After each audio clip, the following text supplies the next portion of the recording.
নমস্কার। ঈশ্বর নির্ভরতা যোগ বা ভক্তি যোগ, হাতের মধ্যে কোন জিনিসগুলো থাকলে, কোন চিহ্নগুলো থাকলে আপনার মধ্যে ভক্তিযোগ বেশি আসবে ঠাকুরের প্রতি, বা ঈশ্বর নির্ভরতা যোগ।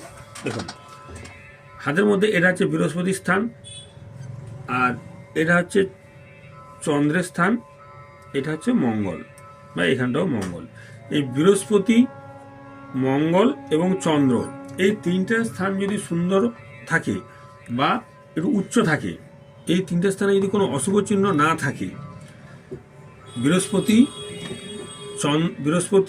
চন্দ্র এবং মঙ্গল, এই তিনটে স্থান যদি উচ্চ থাকে, শুভ হয়, এগুলো যদি কোনো অশুভ চিহ্ন না থাকে, তাহলে তার মধ্যে ভক্তিযোগ আসবে এক। আর দ্বিতীয়ত হচ্ছে ঈশ্বরের প্রতি নির্ভরশীলতা যোগ থাকবে। দ্বিতীয়ত হচ্ছে এই যে বৃহস্পতির মাউন্ট, এই মাউন্টে যদি কোনো চতুষ্কোণ চিহ্ন থাকে, বা কোনো শুভ চিহ্ন থাকে, বা পতাকা চিহ্ন থাকে, বা ত্রিকোণ চিহ্ন থাকে, তাহলে সেই ব্যক্তি ঈশ্বরের প্রতি সম্পূর্ণ নির্ভরশীল থাকে।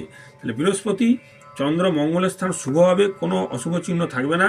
বৃহস্পতিতে চতুষ্কোণ, ত্রিকোণ বা সলোমন চিহ্ন, সলোমন রেখা থাকবে, তাহলে সে ব্যক্তি ধার্মিক হবে।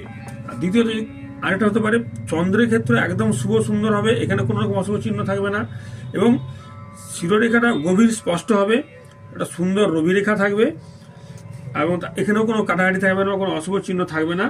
আর এই অনামিকার সামনে যদি কোনো চতুষ্কোণ চিহ্ন থাকে, এর যদি কোনো চতুষ্কোণ চিহ্ন থাকে, তাহলে এই ব্যক্তি মধ্যে ভক্তিযোগ বেশি থাকবে এবং ঈশ্বরের প্রতি নির্ভরতা থাকবে। নমস্কার।